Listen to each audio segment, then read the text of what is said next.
Hey guys, welcome back to the channel. Today we are talking about one of the most broken PVE as well as PvP builds. Most commonly used with Wither Horde here, paired with the Starfire Protocol for PvE, is one of the best builds to spam fusion grenades and get really high DPS. But I recently came across a video from Grenader Jake where him and his friends, they paired it with a Thorn, which still does that tick damage. And while in a well, specifically an Empowering Rift, it increases the recharge rate of your grenade, and it just takes, say, one shot, a couple ticks of damage, and then you have a whole grenade back. So it's really insane as far as how fast you can get it, as well as the fact that if you stick somebody with the grenade, it will bring them to a sliver of health. So if they have taken any damage or receive any damage after being stuck, then they die. Here's the loadout that I have to make it work to my own personal preferences. So first we have the Empowering Rift, as well as a Burst Glide with the Celestial Fire to help clean up, because this is really good because it can reach really far, and so if you throw a grenade and you stick somebody, you can just use your melee and then run on your way, because if any of those tracking projectiles hit them, that's going to be enough to kill them. Then naturally we got the fusion grenades, as well as the Touch of Flame that'll give that second explosion, and then just an Icarus Dash for the movement and to allow more fragments. So we have the Ember of Ashes to get the more scorch stacks. Then we have the Ember of Searing that, so defeating a scorched target grants melee energy, basically to synergize for those helpful cleanups, as well as Ember of Char, so your solar ignition spreads scorched to affected targets. So if we have somebody blow up, then that scorch is going to spread to anybody that's nearby and will allow you to also just stick them with the grenade and then they'll die. Then we have Ember of Torches, so powered melee attacks against combatants make you and nearby allies radiant.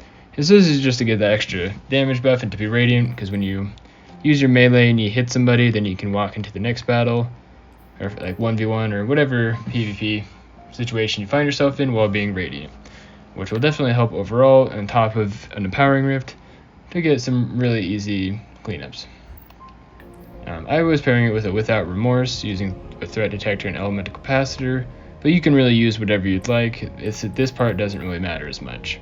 So here's some gameplay showcasing what I've just talked about. Let me know what you think in the comments.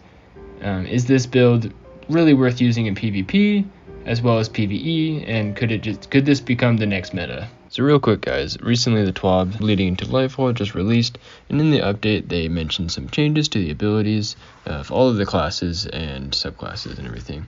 But one thing that I noticed is that at the very bottom here you can see that there's the Ember of Resolve, which is a brand new solar fragment, which says the solar grenades final blows heal you. So this is something that I would definitely add on to this build, considering the fact that this build has kind of lacks in the healing department, so I tend to run tier 10 recovery, but to kind of make up for it. But this will allow us to get that burst of healing immediately after getting a kill, so that we can just keep chaining grenade kills and cleanups with Thorn. But anyways, we'll jump back into it.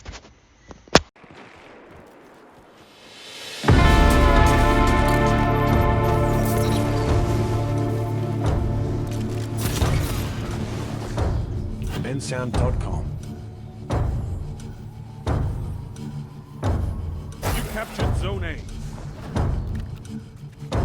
Enemy claimed Zone C.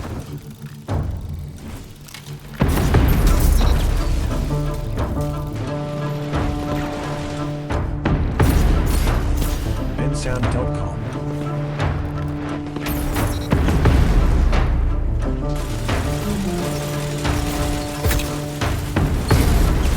Double down.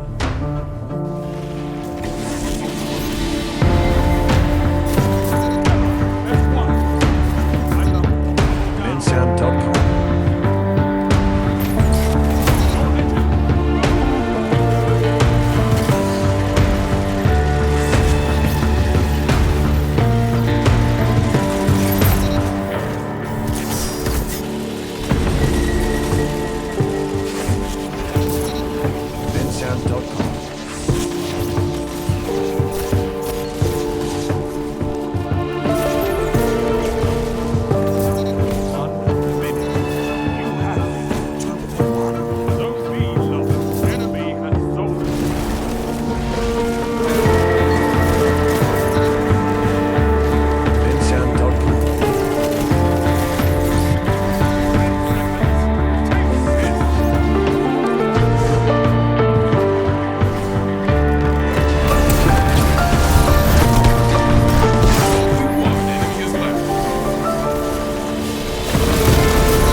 guys so much for sticking around to the end of the video. If you like the content you see and you want to see some more of it, be sure to like and subscribe for this video. It really means a lot, and I'll see you guys in the next one.